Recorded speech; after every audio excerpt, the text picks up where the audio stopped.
and welcome to this week's episode of the Lorraine Murphy Show. Now, if you haven't listened to the show for a couple of weeks, first of all, what were you doing? Secondly, I have been running a mini 4-part series, so I'm really diving deep into each of the 4, what I believe are the 4 key pillars for success. So the first week I talked about energy, last week I talked about strategy, and this week we are talking about mindset. So I know that mindset is really important for everyone. However, I'm probably very biased. I do think that being mindful of our mindset is even more critical for women. And the reason I say that is our relationship therapist years ago explained to me, and to Wade, that men's brains come in boxes. So a man will have his work box. He will have his, think about Wade, his motorbike box. Wade has his jiu-jitsu box. He has his gym box. He's got his nutrition box. He's got his Lorraine box. He's got his kids box. He operates in boxes. So if he is riding his motorbike, he is just thinking about riding his motorbike. If he is making a smoothie, he is just thinking about his smoothie. I'm probably over-egging this a little bit, but you get the idea. However, for women, we are always on all of the time. So when we are engaged in a work presentation, we may be thinking about, oh, did our kid remember their sunscreen for camp today? When we are at home watching Emily in Paris or whatever our beautiful TV is of choice on the sofa, we're thinking about, oh, I wonder if my client is okay and did they get that thing that I sent them okay? So it's almost like we're just like this bundle of live wires, so we tend to always be on.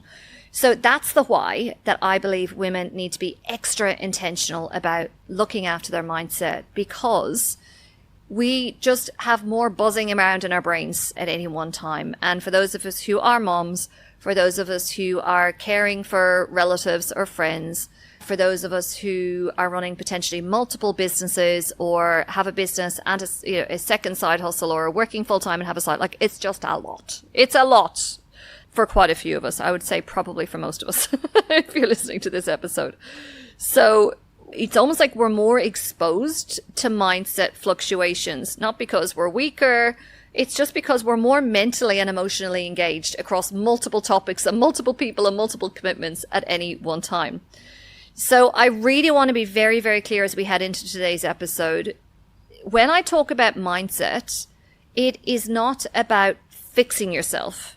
It's not about being this person who's just always on and is super happy and never has any problems. It's about how you can navigate your inner world, how you can navigate your mindset, so that when, because it's not if, it's when the shit hits, the shitstorms hit or the curveballs hit, it's so you are in a place where you can bounce back quicker and find yourself back in your center, in your power quicker, and not spiral. I'm going to talk about spiraling shortly in this episode. So what a strong business mindset really looks like. First of all, what it is not toxic positivity. It is not that person, and we all know someone where they're just always super happy and everything's always really good. But actually, if you scratch under the surface just a little bit, shit's going down for them as well. But they're just so positive and, pushing through it. Personally, I find if things are not good and I have to not cover that up necessarily, but I need to just keep pushing through and showing up because, I've got work on or there's a kids event or whatever it is, I find it exhausting. Like that feeling of being on when I'm genuinely not in a good place is exhausting. So my mission when I'm not in a great place is always, how can I get out of this as quickly as humanly possible? Because it is so tiring having to keep showing up in my world when all this, when I'm not feeling like I'm as positive and as optimistic and energized as I would like to be.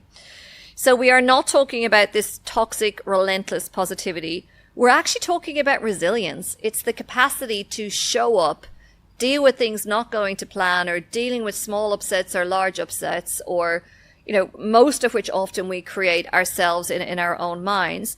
So it's about learning how to navigate them. And when you do hit a speed bump or a speed wobble, that you have the capacity to, first of all, take stock and check in with yourself, to recover, to recalibrate and recommit from there.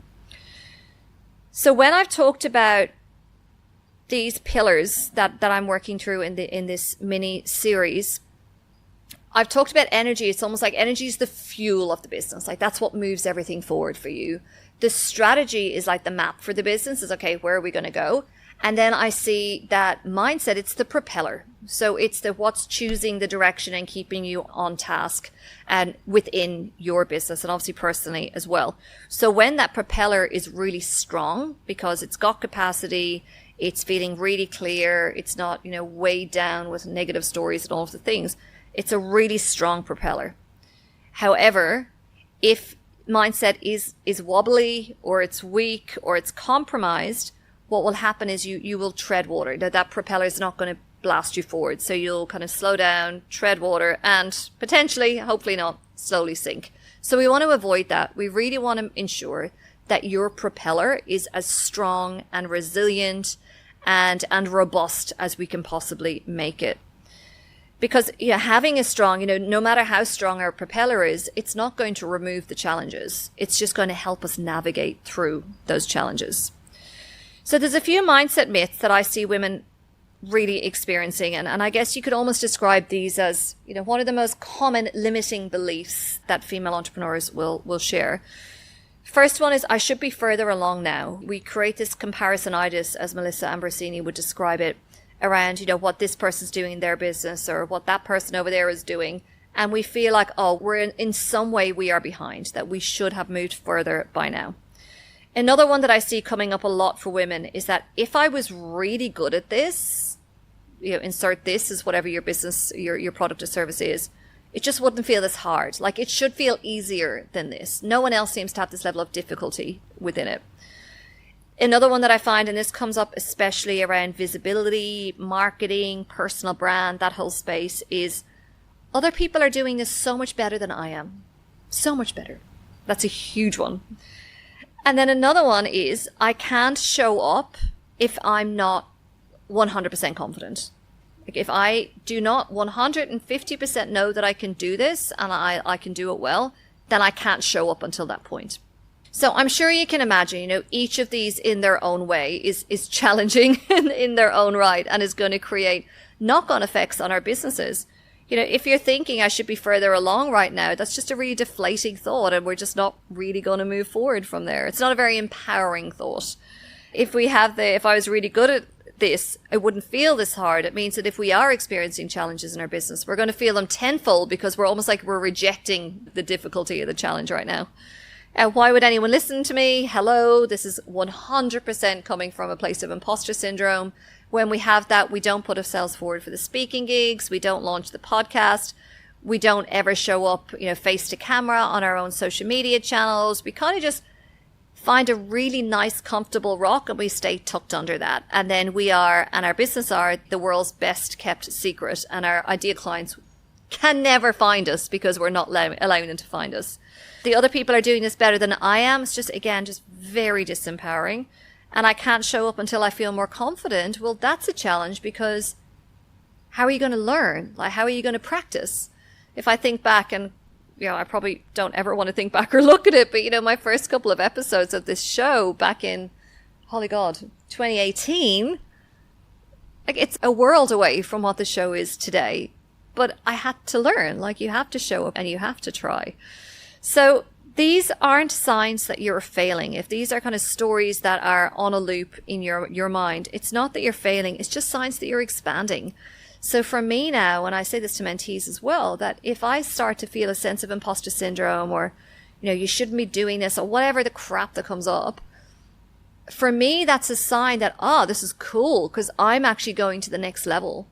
The first day when I come into the studio to record the show, I sat in the car for a few minutes and I went, oh my God, who am I to be having like a podcast? And then I just pulled myself up and said, what are you doing? This is awesome. It's going to be so fun.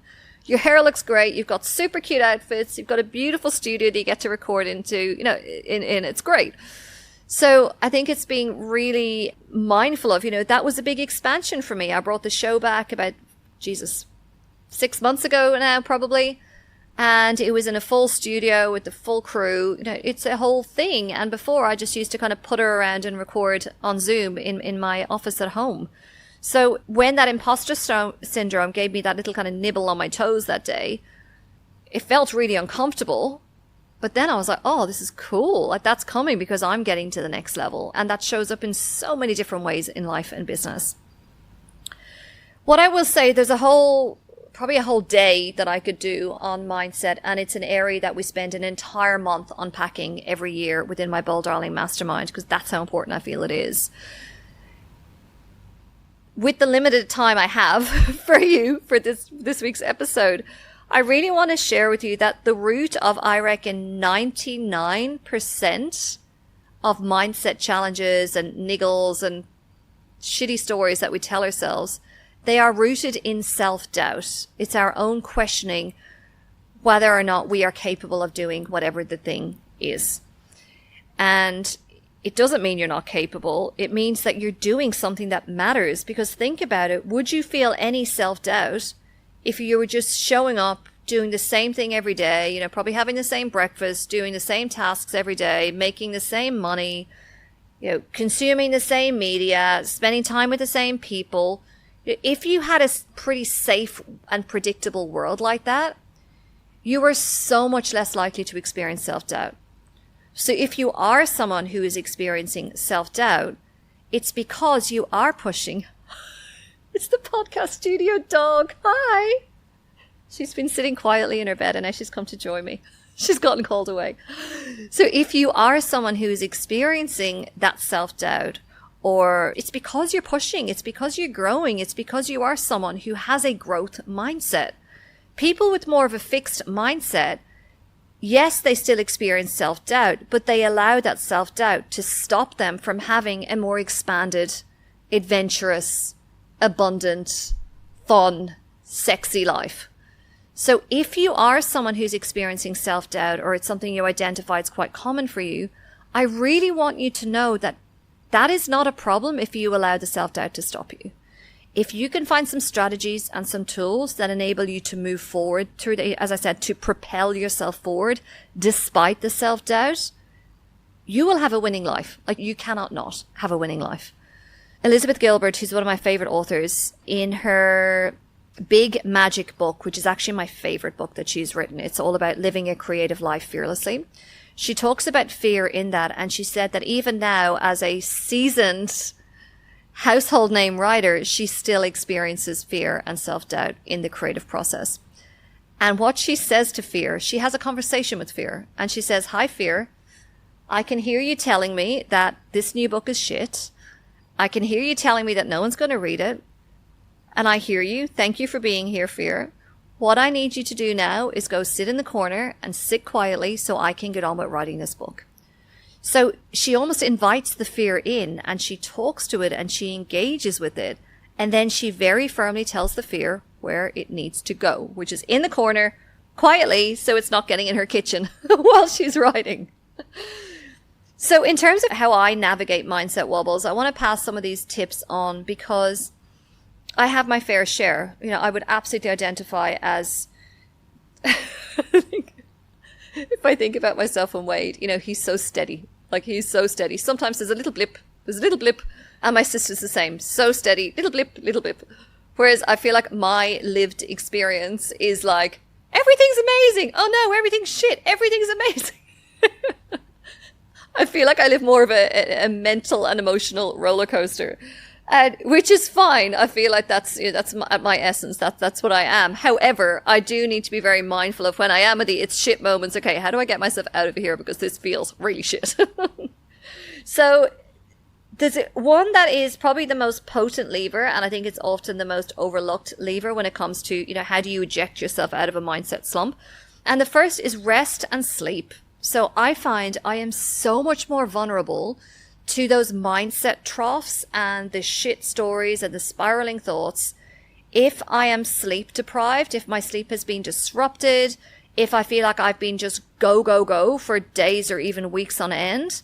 It's like I am just sitting there. I'm like a sitting duck for a mindset catastrophe to come and hit me. So I know it might feel a bit too preemptive if you are in a mindset shitstorm right now, but really checking in on yourself, when's the last time you had a really decent sleep or just even had a decent nap? When's the last time that you got to be just in your own juices and not looking after other people or surrounded by other people or being answerable to other people?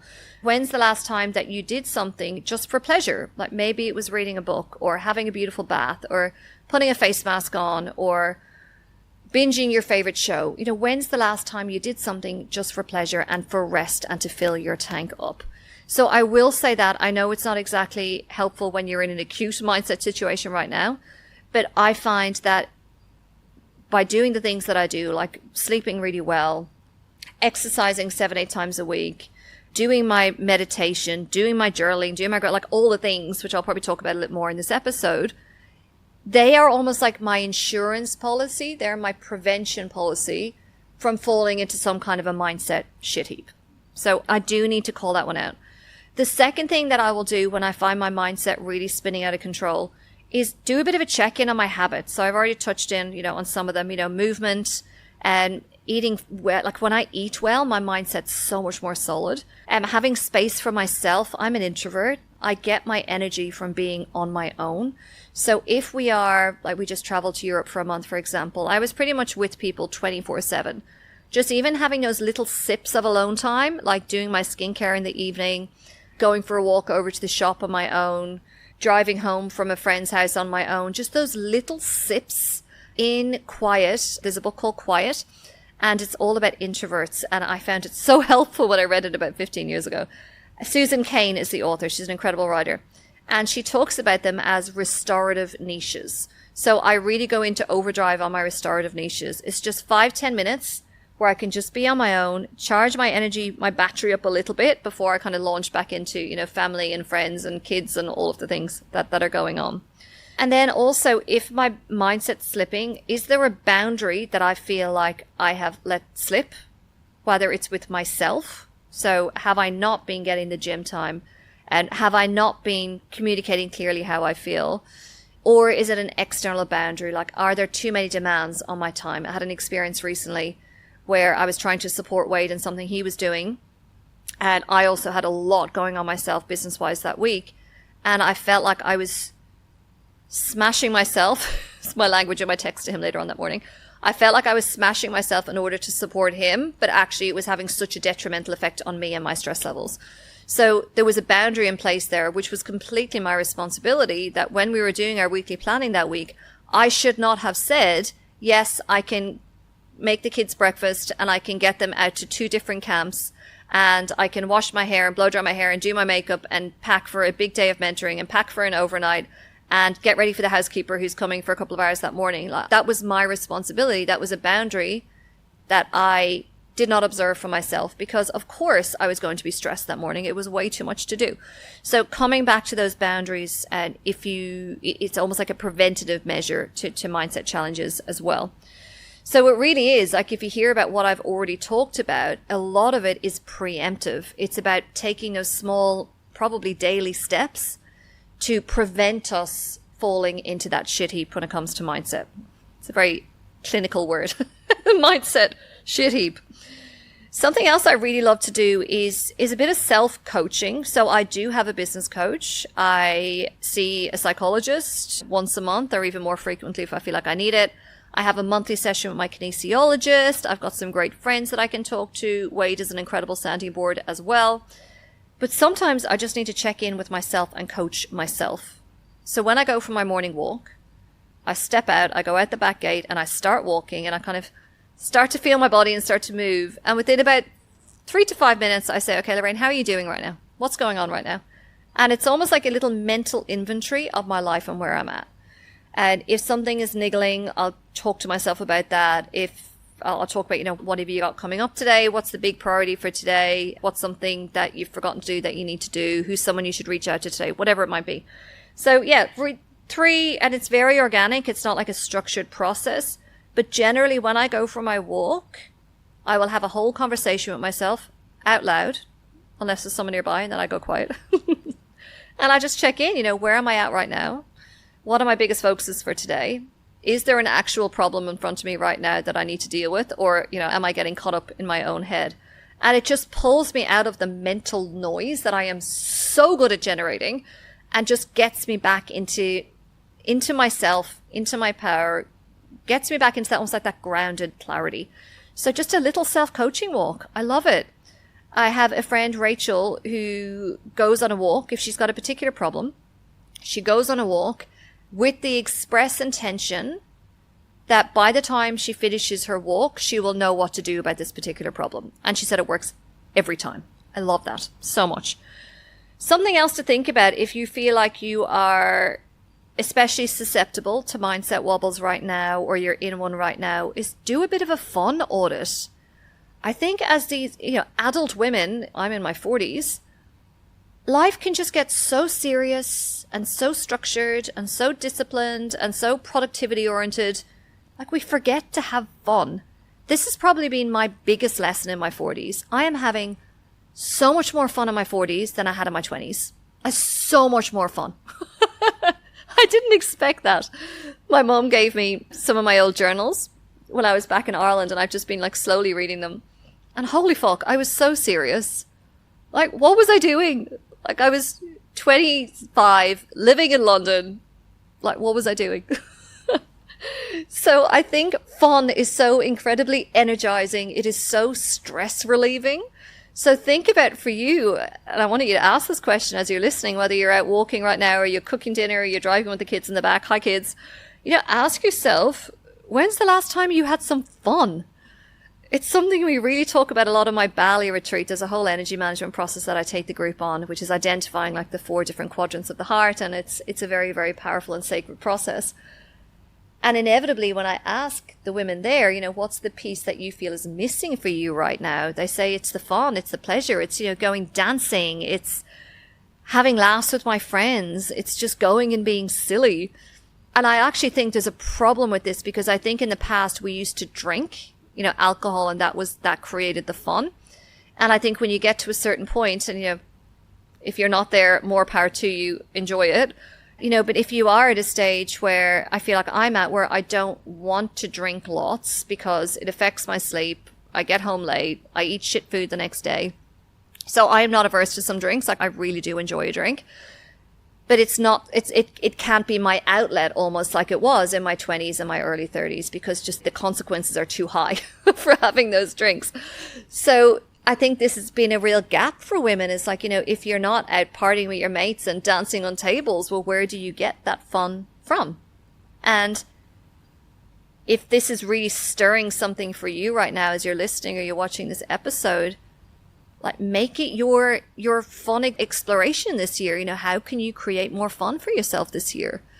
And as I said, I'm having so much fun. I'm not saying I'm jumping around the place every single day having the most fun, but I have gotten very intentional about the fun experiences that I have. And when I am in them, I am so in them and having the best time. So as an example, last year, myself and my friend Tennille went to our first bush stuff, and it was in this random country hotel, like in the back ass of Byron.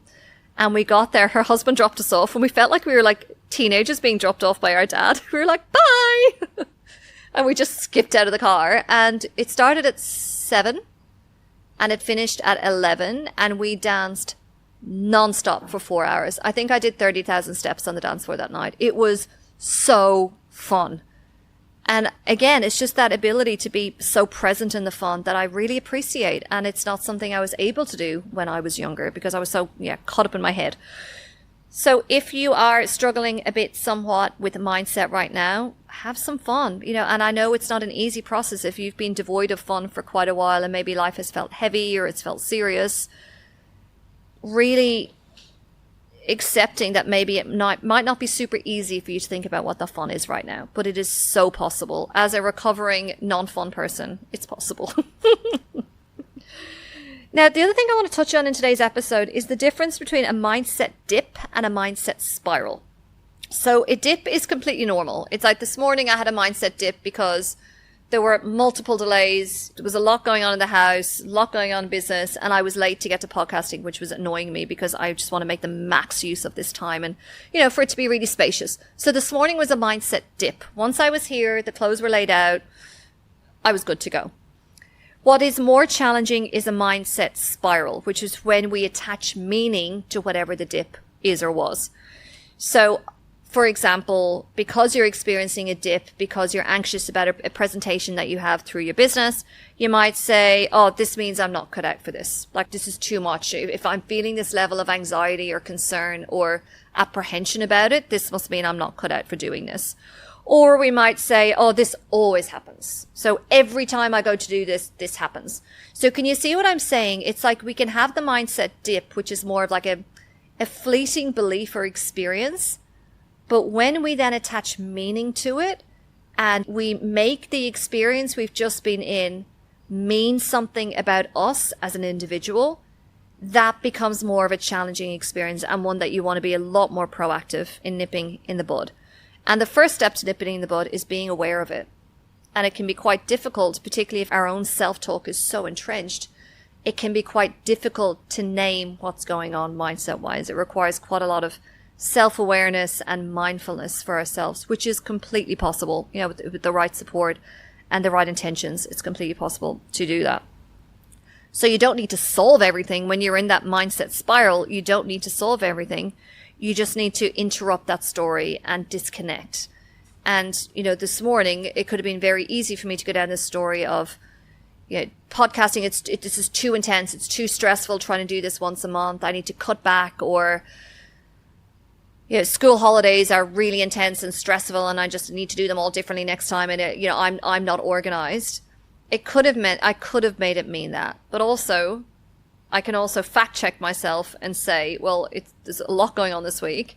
And also I can fact check myself and say, you organized the school holidays 10 weeks ago and there's, a camp has been rained off, or one of our babysitters who was booked for 2 days is sick. So we had to find, a replacement at the last minute.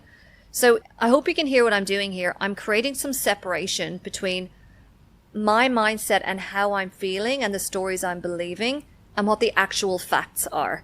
There's a really incredible quote. I think it might be Brené Brown or Tim Ferriss. I'm not sure. And they said, don't believe everything you think. And when we are so ingrained in a mindset spiral, it can be very hard to pull ourselves out of that, which is when having some external perspective is so incredibly helpful, whether it's a therapist, it's a friend that we trust, a partner we trust, a coach, a mentor, whatever it is, just having someone else to sense check something with us and give us those reframes, which are so incredibly valuable. So I guess what I would love to do is to share, what are the hallmarks of knowing that you have a functional and a nourishing mindset practice? How do we know that the journaling and the meditation and the therapy sessions and all of the things are really supporting us? So I guess what I would choose as like hallmarks, if your mindset practice is supportive of you, would be where you're meeting yourself exactly where you are. There isn't this abject, falling down on yourself like a ton of bricks because you got something wrong. Where you can meet yourself where you are. And something I talk a lot about in my Bali retreat is the idea of compassion. Compassion is not wanting someone else to be in suffering. Self-compassion is not wanting yourself to be in suffering. So when you can meet yourself where you are and give yourself that self-compassion, I think it's a real measure of maturity and proactiveness when it comes to supporting your own mindset. The other thing, and I struggle with this one to be really honest, is not wishing it was different. If I'm in a situation like the traffic's really bad, I'm like, I just don't want the traffic to be here. Not helpful, Lorraine. The traffic is here. It's not going anywhere and you're part of the traffic. Fact check there. So when we can be in a situation and where possible, not wishing for it to be different, I think that's a really good kind of measure of mindset as well. This is really important, not shaming yourself for feeling what you feel. And I know for many of us, maybe you had an experience where you had an especially critical parent, for example. And what can happen is that we can internalize that critical parent's voice. So it's almost like we've done something, and I've had a number of mentees reference this to me, where they have done something and then the voice in their head is actually the voice of their father, for example, when they were growing up. So it's not shaming yourself like perhaps you might have been shamed for having certain feelings when you were a child. And it's also identifying, when we feel that sense of resistance where we're showing up to do something, it's not coming easily, or we're resisting in our own heads. That's what keeps you stuck. If you can find your own strategies to move through the resistance, there's an incredible book that I strongly recommend you read. It's called Doing the Work by Stephen Pressfield. And he talks about, it's actually about the creative process. And he talks about how every time we go to create, we experience that creative resistance. It's exactly what Liz Gilbert talks about in terms of that fear that comes to see her every time she sits down to write something. And Stephen Pressfield talks about that naming that as the resistance that it is incredibly helpful, because straight away you go, okay, well, this is just something that's going on for me right now. It's not, I'm experiencing resistance. When you can name that resistance, I find it really, really helpful. And interestingly, then he says there's 2 times that resistance absolutely peaks if we are involved in some kind of a creative process. The first time it peaks is right before we start the creative process, right before we start the thing. So maybe it's the business, maybe it's the book, maybe it's the sales calls. Just before we start, that's when the resistance is very, very high. But the other time that resistance is high, and it's actually the very highest, is if we have created something and we've gone on that creative journey, right before, at that point where it's time to get it out into the world, that's when our resistance is the very, very highest. And this is often why I will see women create awesome things, and they create them quite quickly over, like, say, 2-3 months. And then they sit on them for like a year, 2 years, even longer, because they don't feel ready to actually ship it out into the world yet. So if that creative resistance is especially something that you find challenge with when it comes to mindset, yeah, really recommend that you check out the Do the Work book by Stephen Pressfield. So a strong mindset, if I was to kind of summarize it into one statement, it's a statement that says, this is where I am and I can work with this. It's trusting that you have the resources, you have the resilience to move through whatever it is that you're experiencing. So as I mentioned, within my Bold Darling Mastermind, we focus a lot on mindset. Obviously, we devote an entire month every year to that specific topic. So it's obviously me teaching the group, supporting the group, and we've got our external speaker as well. However, it's also woven into the whole process. So if you are feeling that pull this year to be more connected with fellow female founders, to lean more into my tools and my resources and my energy and my mindset tools, then really do have a look at Bold Darling. So we are opening doors shortly as this episode is going out. So really suggest you jump on the waitlist for Bold Darling as well, because having that force around you, the force of that group and the energy and the support of that group, it is completely transformational when you feel like you're not going it on your own anymore. It's very, very, very special. So in terms of, wrapping up this episode, I just want to remind you that mindset, it's not about being unshakable. It's not being completely bulletproof and bombproof and all of the things. It's about knowing when you do have experiences that do shake you or rattle you, it's about how to get back to yourself and get back into alignment with yourself. Step back into your power. Get yourself grounded back in your reality as soon as you can. And really inviting you, rather than heaping more pressure on yourself when you are in the midst of a mindset dip or a mindset spiral, it's choosing that compassion. It's whenever that choice is offered to you, okay, do I choose to be compassionate towards myself right now? Or do I choose to heap even more pressure and shame on myself? Please, my love, go for the compassion route, yeah? It's so much gentler a space to be in. And from that space of compassion, you can create that clarity and you can move forward so much more easily as well. So if there was one action that I want you to think about from today's episode, it's to start to monitor that inner dialogue. When you're talking to yourself, those kind of flippant conversations, we're all talking to ourselves constantly every single day. Start to notice, how are you showing up for yourself? How are you communicating to yourself? Are you speaking to yourself as someone who is valued and cared and loved for and respected? Or are you speaking to yourself as someone who is, downtrodden, not worthy of anything, is not going to amount to much, just all that, horrible, how we might be speaking to ourselves. And then your task then is to become mindful of it and then catch yourself, when that negative Nancy starts coming in and talking to you in your own mind, it's being able to spot that for what it is. And remember that beautiful quote, do not believe everything you think.